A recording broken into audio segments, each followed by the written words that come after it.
Welcome to Local Edition.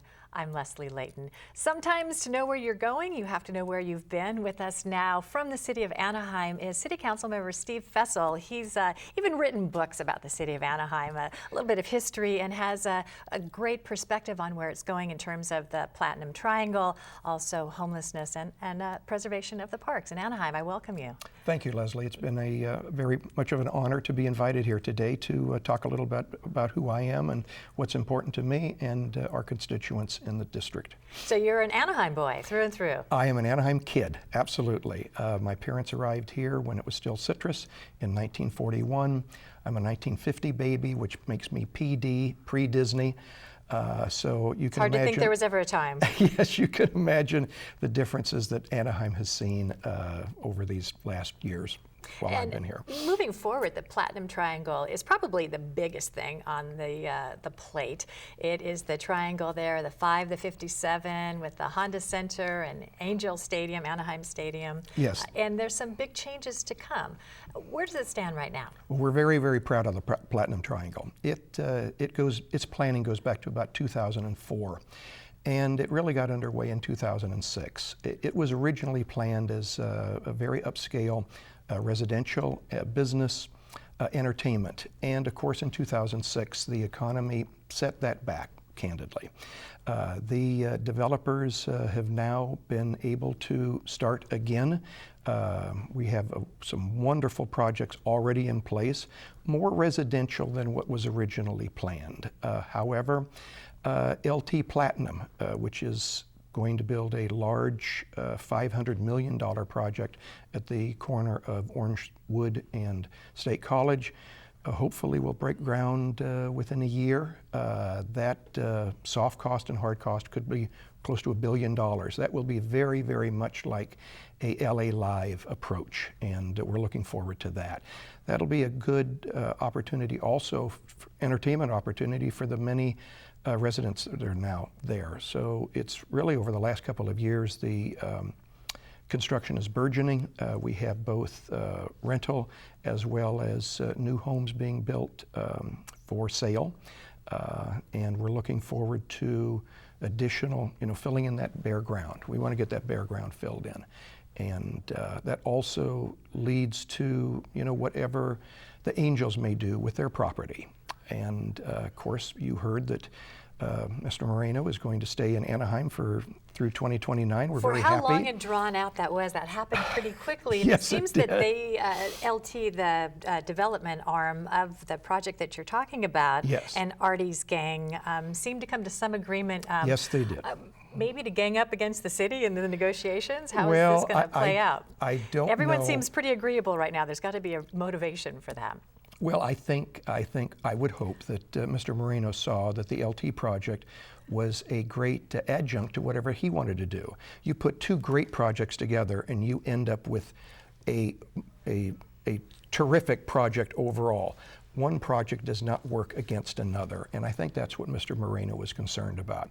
But after he had a chance to work both with the city and our friends at LT, I think he discovered, I hope, that yes, this can work. We can work together on this, and so we're looking there's a forward to perception that. that there is enough to go around for everyone, that this is going to be such a big deal for everyone that there's no need to compete.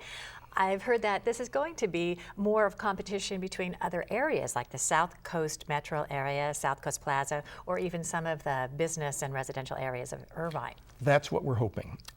By the time we get eventual build out, this will be an exciting place to come visit, take in a ball game, attend a show. There'll be some new restaurants. There's already some great restaurants, thinking of the Catch, of course, but there will be other very, very upscale venues. Very exciting, and I'm glad that it's in the 5th District. As a matter of fact, I don't live that far from there. If I wanted to pedal there on my bicycle, I could get there within a few minutes. Now, right in the shadow of this wonderful development that you're talking about, the homeless have been living along the riverbanks there by Angel Stadium. And some of this development is creating some displacement for a lot of people because they're using the area as a staging area for materials and equipment and things for some of the development, for some of the shoring up of the flood control. area. How is the city addressing the homeless issue when these people have to go somewhere? Well, Leslie, as you know, the homeless issue is certainly not only an Anaheim issue. It's a county-wide, at least. And addressing the homeless issue is top of mind awareness of everybody in Anaheim. But it's a complicated project.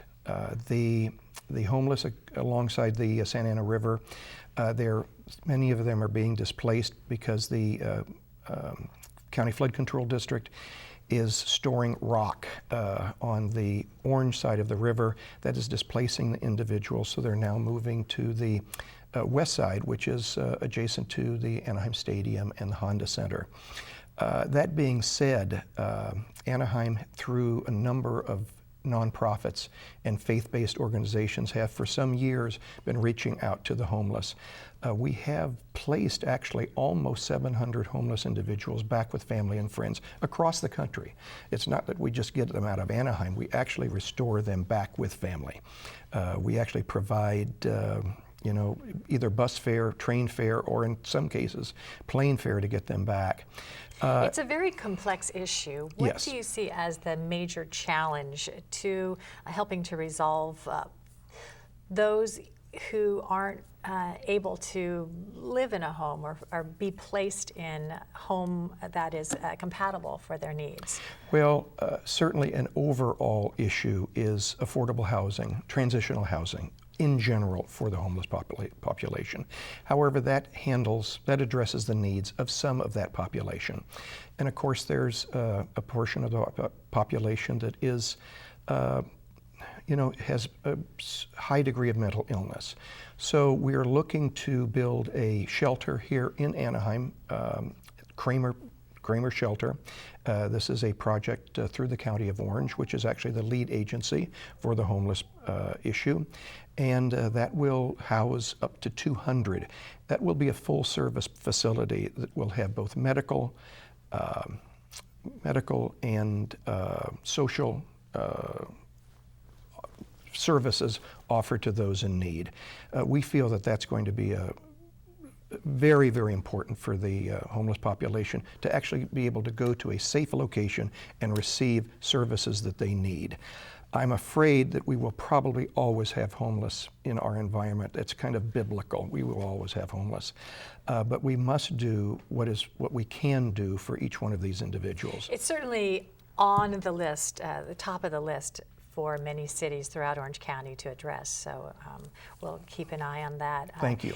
We just have 1 minute left, but I know you're passionate about the parks in the city of Anaheim. I was literally raised in the parks. We had a 20-acre park as my front yard. And we have 57 parks in Anaheim, totaling about 700 acres. And really, for the population that we have, there's probably not enough of them. We have to spend a little bit more time and funds, resources into maintaining the parks. We now have, just recently, as a matter of fact, as recently as this last Tuesday, we've allocated another $800,000 for park maintenance, restroom enhancements. Why are they important? Parks are everybody's front yard, not only my front yard, but everybody's front yard. Everybody can go to a park, they can enjoy a park, they can recreate with their family and friends, and we want to make sure that there's enough parks and quality parks for the community.